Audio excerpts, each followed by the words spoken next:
Welcome to Voices of Experience, the official podcast of the National Speakers Association. I'm your host, technology strategist and futurist, Crystal Washington. In today's episode, How to Shift an Event to Virtual, we're going to look at what it takes to shift an in-person event to an online virtual experience. Our guest today, along with her amazing team, did just that before there was a blueprint in place. Whether you put on your own events or not, you'll discover valuable nuggets for crafting a true virtual experience. Let's go.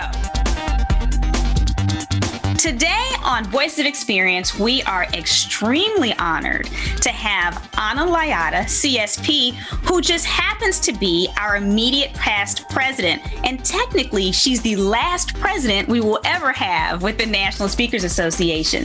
Now, a little bit about Anna and how this plugs into our topic today on how she converted in-person influence to our first virtual influence.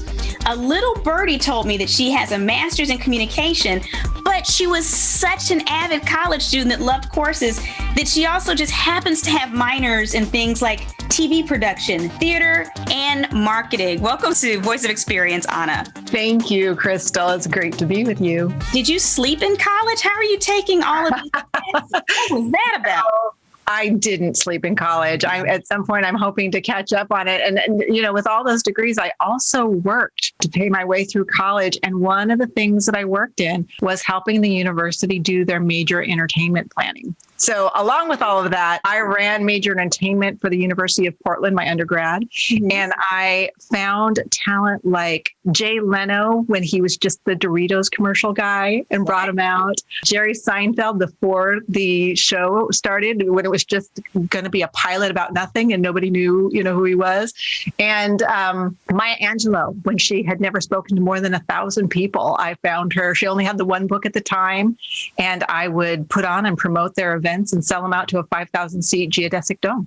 So what I'm learning is your college experience truly prepared you for everything you would be doing with NSA in 2020, from the lack of sleep to all the different disciplines that you learned.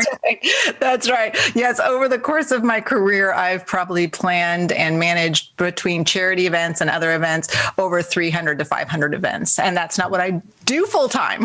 Right. Well, let's dig into influence, because this is why we're here today, because in many ways, you and the National Speakers Association created a blueprint for converting a live, large conference to an online platform. And you did it at a time in June before many organizations had done it. So you really didn't have a lot to draw from.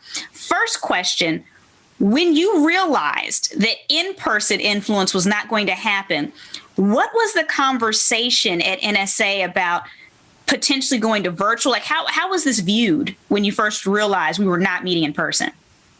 So when we thought about it, we thought about how do we start to deliver value right now? At the very beginning of my presidency, in my opening induction speech, I talked about every one of us as speakers has to think about our BDA factor. How do we deliver value before we ever get there, during what used to be the event, and then long after we left the stage? And so the first thing I immediately started thinking about is that we were going to need to supersize that. And we were going to start to need to deliver the value right now of the promise of our seminal event called Influence. And so I immediately saw the blueprint that was possible of pulling forward the breakouts that would have been a large footprint of time and space on a physical and delivering them starting in May, even though our event wasn't until September. So that was the first thing is, okay, how do we take the assets that we already have, these extraordinary talented people that have said, I'll do a breakout, and begin to deliver it now so that people were getting that before factor? And that was phenomenal because, again, like you said, this started in May. Our event was in June. And so... Actually, the influence was in September. I'm sorry, it was, September. Yeah. so you started this way ahead of time. In terms of the converting the breakouts themselves, let's just start with that. Okay. Because at this time, a lot of speakers didn't have as much practice with virtual. So were there safeguards you put in place to ensure the integrity of the event? There absolutely were. One of the things that we said from the beginning is that we will be transparent.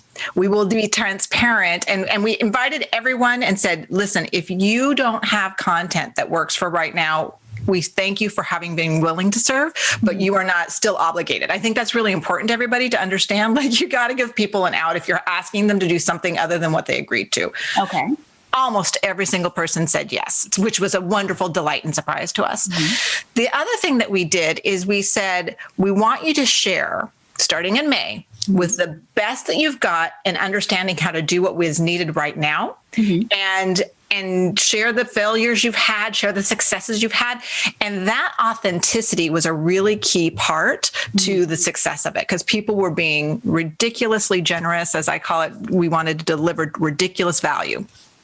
The other thing that we did that was super successful is we had a consistency in the people interviewing across all of the different episodes. So we had 2 volunteers, Liz Green and Tom Singer, who were our interviewers of the folks. And we had tech check practices before we ever got to the actual live production of 60 Minutes. Mm-hmm. And that was really, really critical, that consistency, the professionalism of both of our moderators, interviewers, and then that we were doing this with we on the platform of Zoom so that we could get in, we could practice it, and then we could produce it.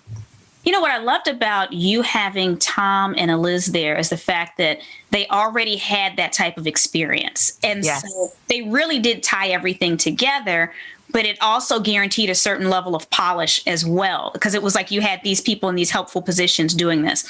And so, you mentioned the fact that you were pulling some of the value forward for that before. And it seemed like it served as a way to cut down the length of the main event, right? So that they weren't sitting in their chairs so long. But did it also help with marketing the event? The fact that you could buy in now early and people could start participating and watching, did that help any with the registrations? Absolutely, because people need to know the idea that the proximity event is the value is something that I would say is a BC, a before COVID, right? That people right now, when they're going to spend money, the moment they register, they want to start getting value. And that's what we started delivering is, many people were already registered for the on-site event, mm-hmm. and we needed to deliver to them value right now because that's what they needed. So when it came time to make that shift, you had already had people who paid for the live in-person influence. So for anyone that's listening in similar situations, how do you manage the conversion where people have already bought into one type of event? We gave them a lot of options. Okay. We gave them a lot of options about how they wanted to use their investment, but what we made sure is that we gave them options that were worth the value of their investment, mm-hmm. no matter what choice that they made. So we were, again, back to that transparency. We were super transparent with people. We gave them a long run time to even make the decision mm-hmm. of how they wanted to use it.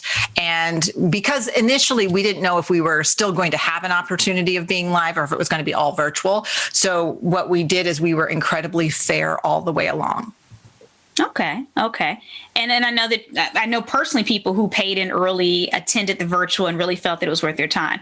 And you know what? There's actually one other thing there, Crystal. Yes.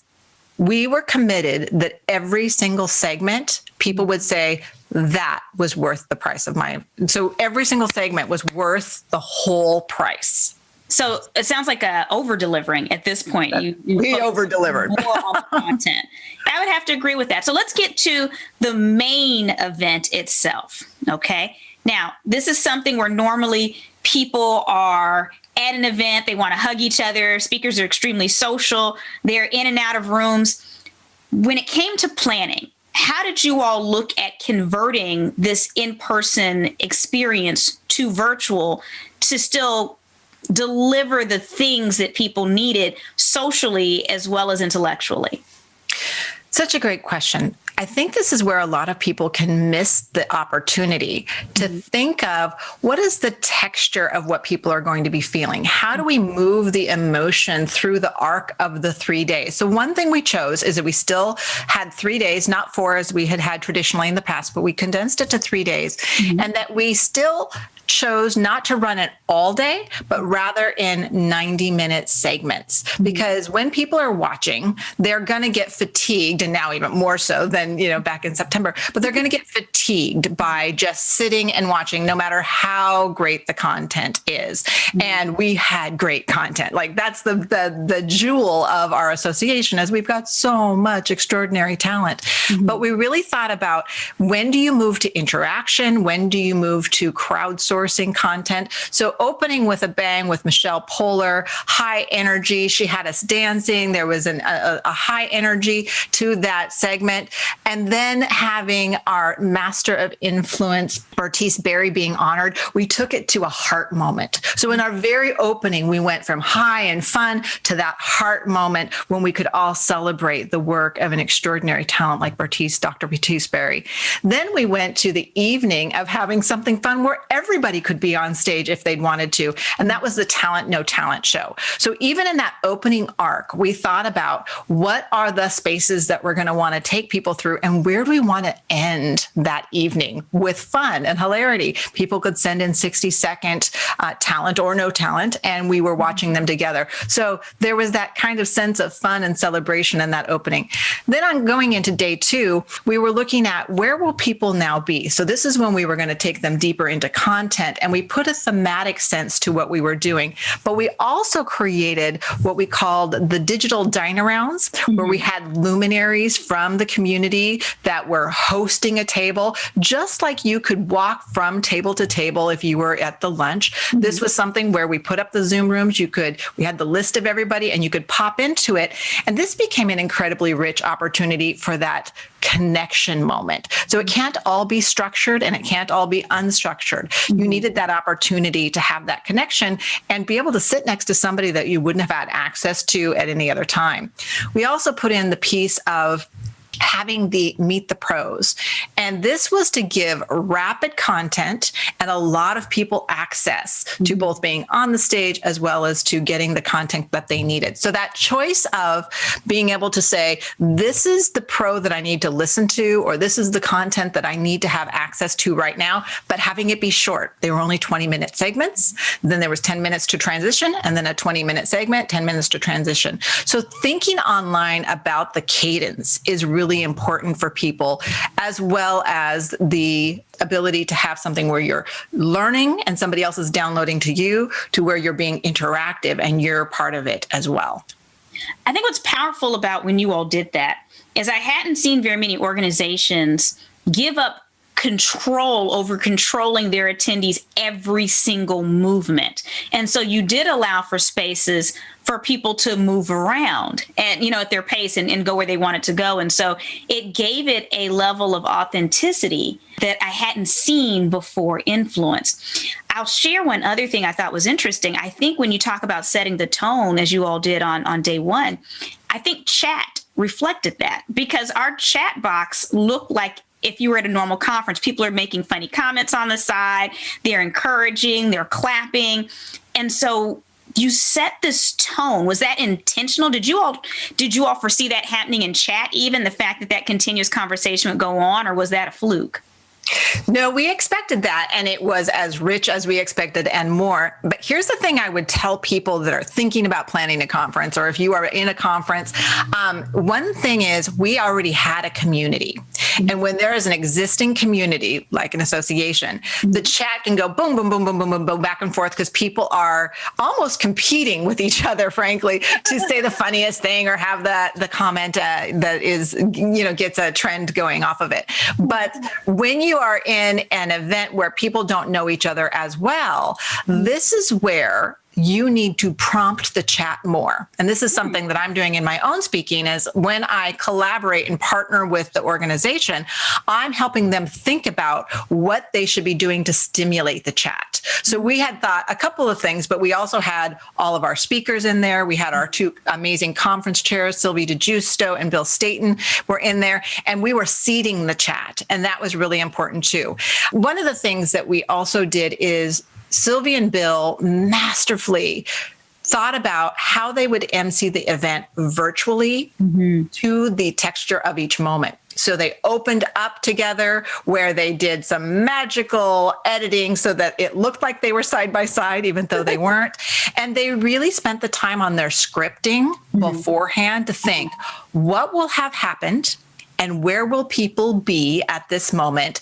And what do we as the MCs who have pre-recorded need to be thinking about? And that's really important for people to understand if you're going to do a pre-recorded thing of that nature. It's really important that you don't step on what just happened in the room. Okay. So you kind of have to anticipate what will likely happen in that space. That's right. You really have got to put yourself in the chair of the people and make sure that if there was a super touching, emotional, heart-centric thing, that you don't come back in the next moment and be like, so, la, la, la, la, la, and you're like over the top. And people are like, were you not there? Because now all of a sudden there's an inauthenticity in the room. Like you didn't actually know what just happened, how rich that was. So being able to feel and think through the arc of what you're doing is really important. So speaking of thinking through the arc, and again, I keep saying that you all in many ways kind of created a blueprint. Live or pre-recorded? And you all chose pre-recorded, right? For the most part, in a time when most people were still kind of, why was that choice made? Just kind of walk me through the thought process here. So that is critically important, because as much as we would love to do everything live, at that point, and even now, not everybody had stable internet connections and reliability of it all working at the moment that we need to work at. So we did most things pre-recorded with a couple of things that were planned to be live and then had to make some adjustments. So the reason that we did most things pre-recorded is, one, for the production team, it's wonderful to be able to set it up, cue it up, and we also have the talent to do it. And right now, most of our clients are having to make that decision as well. And it becomes incredibly important to us, if we are pre-recording, that we think about what's happening before. What is the texture? What is the tone? Where am I sliding into this? I just did an event yesterday that had an extraordinary panel of women from all different backgrounds, diverse women, a young woman who's a Native American runner, a woman who is on the sports team out here. She's the hockey scout for the new sports team in Seattle, the Kraken, and she had a diverse background. It was just this amazing group of people. And my piece was pre-recorded to come in right after they'd all shared about how they found and lifted their voice. And for me to have come in at that moment and had opening energy, like, hey, everybody, would have been a disruption to the richness of what they just shared. So I had to feel into what are they going to have done, and where is my piece going to come in and match it, even though it's pre-recorded, so that there's still that authenticity. So we had our MCs for the Talent No Talent show be live to the pre-recorded, doing the banter and doing the interaction and that kind of thing. And even that moment, we had the pre-recorded to be set, but it was hard to have those live banter back and forth. And they did a masterful job in balancing it. But then we had a pre-recorded or a live program that was going to be interactive. And there was a technical difficulty in getting that person's audio working. But we had a backup of a recorded session ready to go. And I think that's the thing that everybody has to think about, is even if your client is saying, yes, we want to go live with you, do you have a backup that they have access to of a recording that they could play live if it had to go to that? Because it's the worst thing that we could do is have our client to a, multi-thousand or hundreds of people event have nothing to go with. That's powerful. And I think that's something that maybe not all of us have considered before, having that backup. So in closing, you've given us so many wonderful tips. When NSA did this event, you were working with many different types of speakers, with different experience levels, different technology knowledge levels. Is there any advice that you would give all the speakers that are listening right now in terms of working with organizations on their different events right now virtually? Because they are all doing things differently. So is there something that you're seeing that we need to do differently to add more value in the process? Yes. So the NSA staff did an amazing job of learning new things on the fly and, figuring out how to solve problems that we'd never solved before. As are each one of our clients. You are a partner to the staff and to the organization, and they, by and large, have not done this before. So you have to think about every time you delay getting them anything, you're causing massive stress on their part, whether it's your bio or your video or anything like that. And you got to be flexible. You got to be willing to flow with where they are, because this is not easier to do things virtually, as we have all come to discover. It's not easier on their side, and it's not easier because they are burning calories at a rate that they have not burned calories to do events when there was this muscle memory in place on how to do the physical on site. Mm-hmm. So asking a lot more questions up front about how you can partner with them. Now, if you're just delivering your video to them, mm-hmm. that's a whole different thing. What came before, what's coming after, how do you, where are you going to fit in? Mm-hmm. But get your video to them as early as possible so they've got time to review it. Know that they might ask for some edits to your video when you're like, that is my video is my video. They might ask for some edits so that it fits into what they're designing, because they're in the midst right now of trying to figure out that whole arc design. And so more questions in the beginning about where you're going to fit, what they're going to do, what the outcome of the event that they're working towards is, and how your work is going to match their need. Thank you for tuning in to Voices of Experience, the podcast of the National Speakers Association. Catch us on your favorite podcast app, YouTube, and NSA's social media profiles. I'll see you next week when we'll discuss what you need to know to work with a virtual assistant.